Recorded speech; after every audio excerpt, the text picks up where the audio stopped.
Bismillahirrahmanirrahim. Alhamdulillahi Rabbil Alamin. Wassalatu wassalamu ala asyrafil anbiya'i wal mursalin Sayyidina Muhammadin wa ala alihi wa sahbihi ajma'in. Alhamdulillah, para jemaah dirahmati Allah Subhanahu wa ta'ala. InsyaAllah kita meneruskan pengajian di dalam kitab Umdatus Salik karangan Al-Imam Ibn Naqib Al-Masri. Dan kita berdoa kepada Allah Subhanahu wa ta'ala, mudah-mudahan Allah menjadikan pengajian ini sebab ini pengampunan bagi segala dosa, dan Allah mengabulkan segala hajat dan memberikan kepada kita keselamatan daripada segala bala dan bencana di dunia dan akhirat. Amin ya Rabbal Alamin. Maka pada pengajian kita yang lepas di dalam kitab Umdah, kita sedang membicarakan berkenaan dengan perkara-perkara yang asalnya najis akan tetapi menjadi suci. Jadi penulis ini memberikan misal seperti arak, asalnya adalah najis, tetapi setelah ini ia melalui proses ini penutupan selama beberapa lama, maka ia menjadi cuka, maka ia kembali ini kepada suci. Asalnya seperti mana kita mengatakan arak ini daripada jus buah, yang mana kaum Arab ini pada zaman dahulu mereka mengambil jus daripada daripada buah anggur, dan selepas itu mereka menutupnya dan ia menjadi arak. Selepas itu dia menjadi cuka, dan apabila dia menjadi cuka, maka tempayan yang digunakan juga menjadi suci. Begitu juga kita membicarakan berkenaan dengan asalnya najis dan menjadi binatang. Yang ini seperti lalat ini, seperti magotnya, dia asalnya daripada najis, tetapi ini dia menjadi hayawan ataupun binatang, maka dihukumkan ia sebagai suci. Sebab kita mengatakan tiap-tiap perkara yang hidup dia adalah suci, melainkan anjing dan babi. Selain daripada anjing ini dan babi, kesemuanya adalah suci apabila mereka hidup. Dan selepas itu kita membicarakan berkenaan dengan samak, kulit ini binatang. Jadi saya rasa kita masih ini berada dalam membicarakan tentang perkara ini. Maka penulis ini dia mengatakan ad-dabru ini dia adalah samak, ya. Maka dia mengatakan huwa naz'u fadalatin bi kulli hirifin walau najisan wala yakfi milhun wa turabun wa syams. Jadi bila kita membicarakan tentang samak ini, bila kita mendapatkan ini kulit ini binatang dan kita nak membersihkan kulit ini, maka ada perkara-perkara yang perlu untuk kita melakukan untuk memastikan semua najisnya semua ini keluar daripada kulit tersebut. Maka kebiasaan mereka sampai hari ini kita lihat secara tradisional adalah mereka menggunakan suatu perkara yang dikenali sebagai hirif. Ini adalah satu jenis perkara yang diletakkan ke dalam rendaman bagi kulit ini tersebut untuk buang najis ini yang ada pada kulit tersebut. Maka penulis mengatakan wala yakfi milhun wa turabun wa syams. Tidak mencukupi kalau sekiranya kita hanya meletakkan garam ataupun meletakkan tanah ataupun kita sidai di bawah matahari. Ia tidak mencukupi. Maka maksudnya di sini adalah syarat-syaratnya yang mesti wujud. Wala yajibu isti'malu ma'in fi asna'ihi, dan tidak diwajibkan kita menggunakan air dalam kita melakukan samak. Tidak diwajibkan kita menggunakan air. Dan kalau sekiranya kita hanya menggunakan air sahaja, ini juga tidak mencukupi. Yang ini maksudnya satu orang ini misalnya dia ada kulit daripada buaya misalnya. Ini minggu lepas saya memberikan misal kulit buaya. Yang ini memandangkan ada orang misalnya menggunakan kulit buaya untuk handbag ke ataupun untuk tali pinggang dan sebagainya. Jadi dia mengambil kulit ini buaya dan dia setakat mencucinya sahaja, maka ini tidak mencukupi. Mencuci walaupun dengan menggunakan sabun dan sebagainya, sidai di bawah matahari seperti mana penulis mengatakan, meletakkan tanah, ini semua ini tidak mencukupi. Ini dia mesti ada syarat-syaratnya. Dia menggunakan sesuatu yang dikenali sebagai hirif ataupun zarakut tair, tahi yang bagi beberapa jenis binatang yang dikumpulkan, dimasukkan ke dalam rendaman ini bersama kulit tersebut dan dibiarkan beberapa ketika. Walaupun zaman sekarang ini mereka dengan teknologi dan sebagainya, mereka menggunakan cara yang lain dengan menggunakan api dan juga menggunakan kepanasan dan sebagainya. maka ini tidak ada masalah. Yang penting adalah fadalatnya ataupun kotoran yang ada padanya kesemuanya dapat keluar, zahir dan batin. Zahir ini maksudnya di zahiran kulit tersebut, dan juga batinnya, yakni di dalam ini kulit tersebut, lemak-lemak yang ada dalam kulit itu semua yang dapat ini dikeluarkan. Lakinnahu ba'da dabri ka thawbin mutanajjis. Tapi setelah kita melakukan samak, beliau mengatakan tak nampak. Sekejap ya. Ini dia mengatakan, wala yajibu isti'malu ma'in fi athna'ihi. Tidak diwajibkan kita menggunakan air apabila kita melakukan ini samak. Lakinnahu ba'da dabri ka thawbin mutanajjis. Tapi selepas ini kita melakukan samak, maka tentu sekali disebabkan ada najis-najis yang keluar daripada kulit tersebut, daripada lemaknya, daripada benda-benda yang lain, dan juga daripada bahan yang kita menggunakan, daripada tai binatang dan sebagainya, maka hukum ini kulit tersebut sebagai saubun mutanajjis, yakni baju yang ada najis. Maka diwajibkan kita mencucinya dengan menggunakan air mutlak. Diwajibkan kita menyucinya dengan air mutlak. Ini yang mengatakan fayajibu rasluhu bima'in tahur. Ma'in tahur ini maksudnya di sini adalah air yang suci lagi menyucikan. Ini air mutlak. Diwajibkan kita mencucinya sebab hukumnya adalah mutanajjis, yakni dia telah terkena kepada najis. Wala yathuru bidabri jildu kalbin wa khinzir. Maka dia mengatakan sama ini tidak boleh digunakan atas kulit babi dan juga kulit anjing. Sebab babi dan anjing asal mereka adalah najis. Walau macam mana kita melakukan samak sekalipun, maka dia tidak dapat mensucikan kulit tersebut. Sebab dia dihukumkan sebagai najis yang berat. Walau macam mana sekalipun dia tetap najis, walaupun dia bersih daripada segala lemak dan sebagainya. Jadi kita telah habis membicarakan tentang samak. Jadi apa yang dimaksudkan dengan samak di sini adalah samak kulit binatang. Ini kita maksudkan. Samak dengan kulit binatang. Sama ada binatang yang kita boleh makan ataupun binatang yang kita tidak boleh makan, sama ada binatang yang disembelih ataupun binatang yang tidak disembelih, melainkan anjing dan babi. Maka kesemua jenis kulit binatang boleh disamak, melainkan kulit anjing dan babi. Kalau sekiranya syarat-syarat samak itu wujud, maka kita menghukumkan kulit tersebut sebagai suci. Selepas itu belum habis lagi, ada lagi satu. Selepas itu penulis mengatakan, walau kana 'alal jildi sya'run. Kalau sekiranya di atas kulit itu ada bulu binatang. Yani misalan satu orang dia mengambil kulit kambing misalan daripada kambing yang mati. Yani kambing yang bangkai bukan yang disembelih Jadi hukumnya najis, kulitnya najis, dan dia melakukan samak. Adakah kulit yang ada pada kambing tersebut turut diikuti sebagai suci? Saya memberikan misal lagi satu supaya kita faham Misalan kulit harimau misalan. Kulit harimau. Sekarang harimau apabila dia mati, maka dia bangkai. Kita mengambil kulitnya. Taib, apa hukum kulit harimau? Najis. Kulitnya najis. Kita samak kulit tersebut.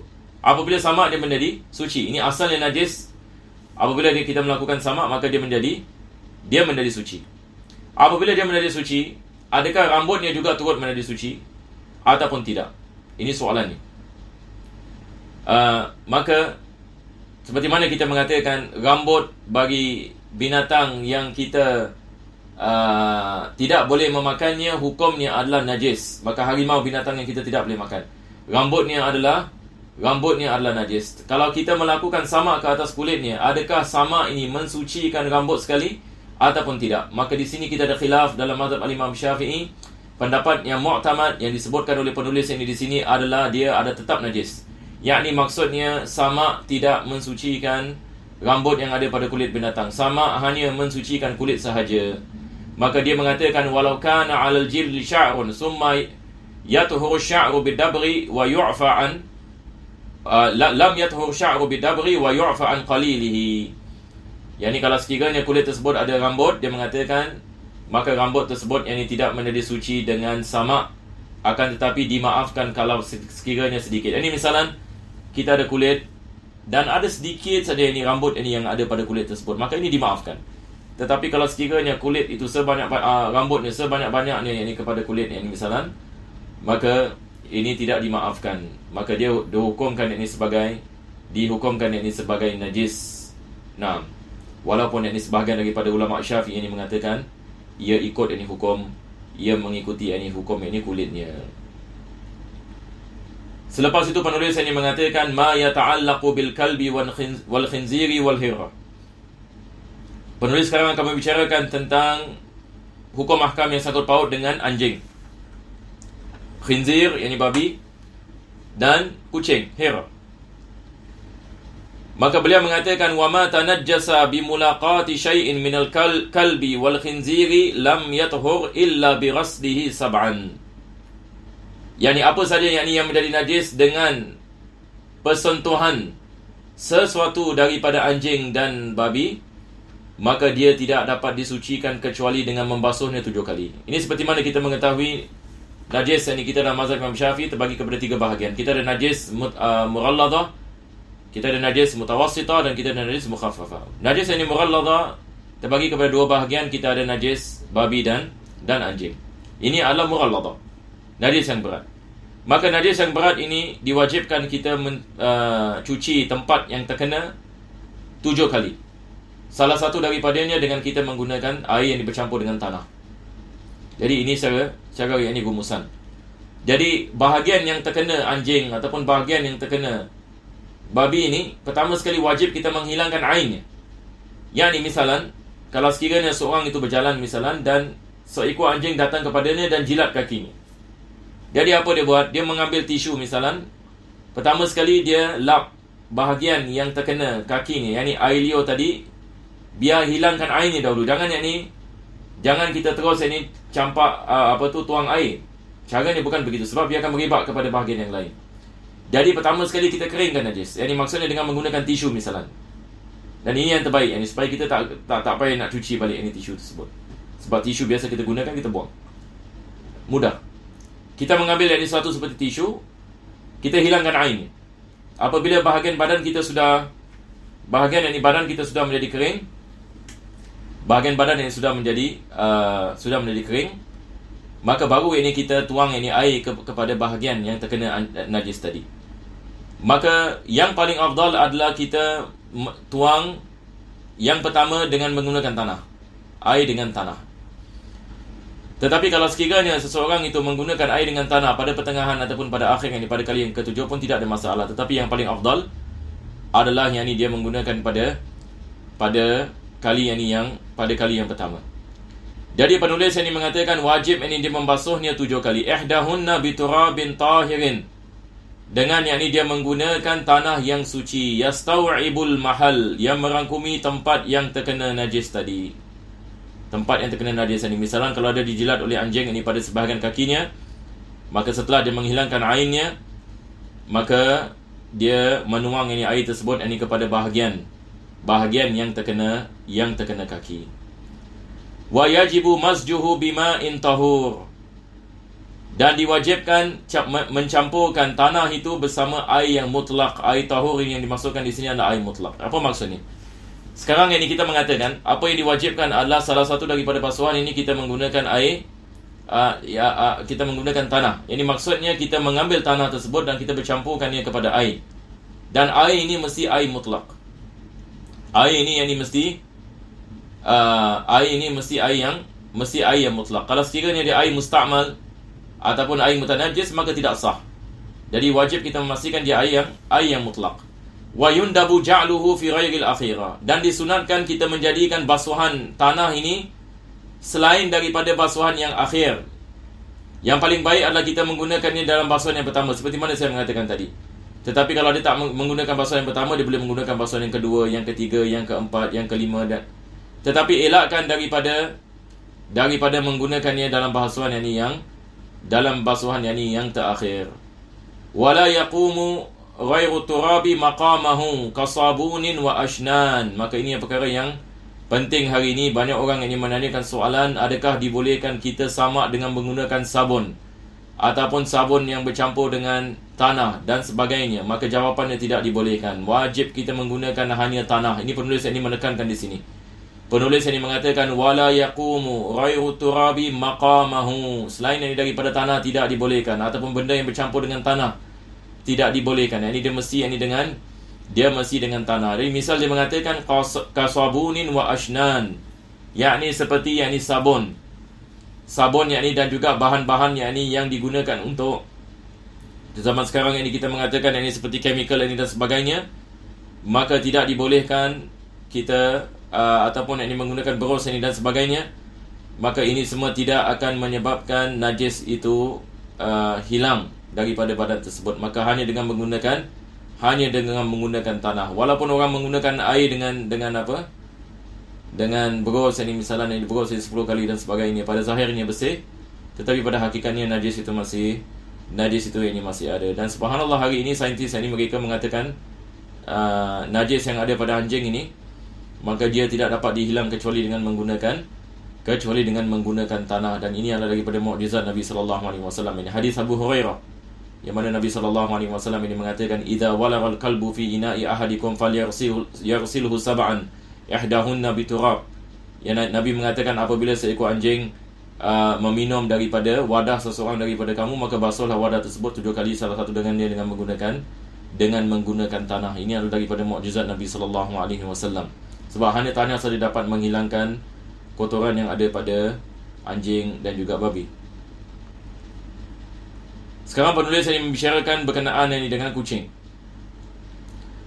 Penulis mengatakan walau ra'ahiratan, kalau sekiranya dia melihat ini seekor kucing ta'kulu najasatan, yakni seekor kucing yang memakan ini najis. Misalan kita lihat ini kucing dia makan lipas, ini misalan di mulutnya ada lipas, ataupun di mulutnya ada tikus yang sudah mati, maka ini najis. Summa syaribat mimma'in duna qullataini. Selepas itu yakni dia minum daripada air yang sedikit. Dan dikatakan in tarayyaba anhu najasathu. yakni kalau sekiranya seekor kucing ini pada mulutnya ada najis, selepas itu yakni dia meminum ini daripada qabla an tarayyaba, afwan, qabla bukan qila. Saya baca daripada ini dia punya apa, dalam apa yang antum lihat ini mungkin dia tidak begitu clear ya. Penulis ini mengatakan kalau sekiranya seekor kucing itu ada najis ini pada mulutnya, selepas itu syaribat mimma'in duna qullatain, dia minum air yang sedikit, daripada air yang sedikit. Kita sebelum ini membicarakan berkenaan dengan masalah air, kita mengatakan air yang sedikit maksudnya air yang keluar daripada 2 qullah.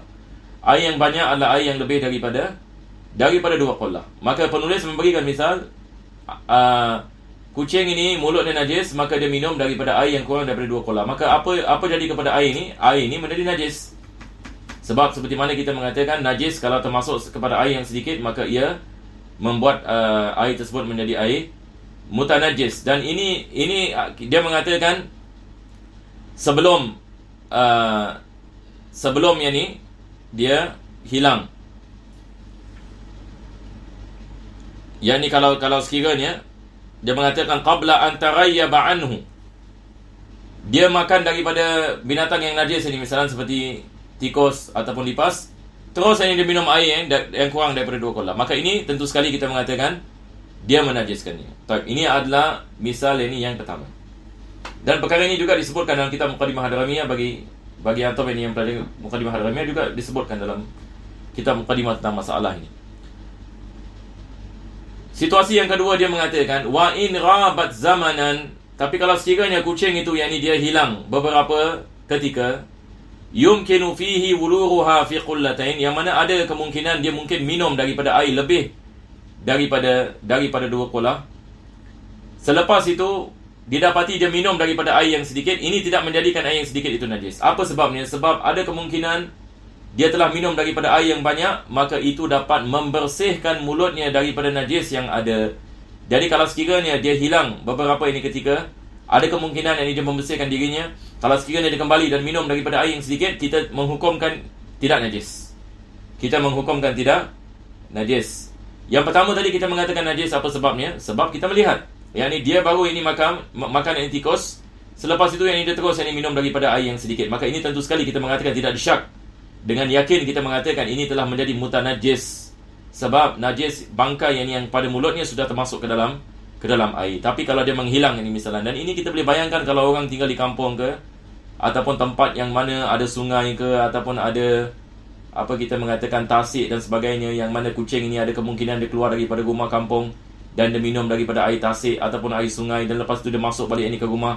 Yang ni biasa di kampung ini ada perkara yang ini seperti ini. Maka dalam keadaan seperti ini kita mengatakan kita mengatakan ia tidak najis sebab ada possibility. Tetapi kalau sekiranya tidak ada possibility ini, misalnya kucing ini dalam rumah HDB dan kita tahu rumah kita memang tidak ada air mana-mana, tidak ada air di mana-mana, jadi kita tidak boleh menggunakan ini dengan mengatakan ada kemungkinan dia minum daripada air. Dan kita tahu ini di rumah kita ini tidak ada air yang mana kucing dapat meminum daripadanya. Yang ada pun air yang sedikit. Ini kita tidak ada seperti kolah dan sebagainya. Jadi saya harap ini boleh faham ini insya-Allah. Sekarang ini kita pergi ini kepada seterusnya. Penulis ini mengatakan wa dukhanun najasati najisun. Dukhan yang ini dia adalah asap ini bagi najis. Di sebahagian dari tempat sampai hari ini apa mereka buat? Mereka kumpulkan najis. Lepas itu mereka meletakkan ini di sebuah macam kilang ya, ataupun tempat mereka proses ini najis ini. Mereka memanaskan najis ini sebab nak menjadikannya sebagai baja. Jadi kalau di Yaman masih ada lagi orang ini yang collect, minta maaf cakap ya, najis ya. Sampai hari ini kita lihat yang di Yaman ini ada sebagian rumah tak ada flushing system. Jadi kalau kita pergi rumah mereka, saya pernah pergi ini bila saya di Yaman, saya pergi ke sebuah tempat, nama tempat tersebut Shibam. Jadi Shibam ini kalau kita lihat, kalau kita type ini Shibam ini dekat internet, akan keluar ni rumah macam 7 tingkat, 8 tingkat, dan rumah ini semua dibuat daripada tanah sudah 500 tahun. Jadi rumah-rumah seperti ini tidak ada flushing system. Kalau kita masuk dalam dia punya tandas, dan saya masih ingat lagi saya pergi ke sebuah daripada rumah ini, dan saya naik dalam tingkat 5 gitu. Yani naik tangga, naik sampai tingkat 5 gitu, dia ada tempat yang dibagi tetamu. Maka saya menggunakan tandas ni. Saya masuk ini ke dalam tandas dan saya lihat tempat yang ni macam tempat ini toilet bowl gitu. Tetapi tidak ada flushing system sama sekali. Saya lihat ke bawah ya. Boleh lihat ini bawah yang ni. Boleh lihat dia punya daripada atas tingkat 5 ini sampai ini bawah ini, dan bawah itu macam ada satu macam tempat yang mana najis itu akan jatuh kepadanya. Jadi begitu sampai hari ini yang ni ada. Sampai hari ini yang ni begitu. Jadi najis yang jatuh semua akan terkumpul ini di bawah. Jadi apa jadi? Saya menanyakan mereka. Mereka mengatakan ada orang yang akan ambil najis tersebut. Ada orang yang akan ambil najis tersebut, selepas itu mereka akan menggunakannya sebagai baja. Jadi kadang-kadang apa mereka buat, mereka ambil najis itu dan mereka kumpulkan dalam sebuah macam kilang gitu. Lepas itu mereka memanaskannya dan mereka mencampurkan dengan macam benda-benda yang lain dan sebagainya untuk menjadikannya sebagai baja. Jadi bila mereka memanaskan najis ini, jadi biasa akan keluar asap. Ini yang penulis ini mengatakan asap ini bagi najis ini, maka dia adalah najis. Dia adalah yang dikirakan sebagai najis. Wa yu'fa an yasirihi. Tetapi kalau sekiranya sedikit dimaafkan. Misalan satu orang ini misalan dia berjalan di kilang najis sebagai misal. Jadi bila dia berjalan terkena misalan baunya ataupun terkena sedikit misalan kepada pakaian ni, dan dia dapat bau ini tai misalan. Kalau sekiranya sedikit maka tidak ada masalah, dimaafkan. Ya adalah perkara yang dimaafkan. Tapi kalau sekiranya banyak maka ia tidak dimaafkan.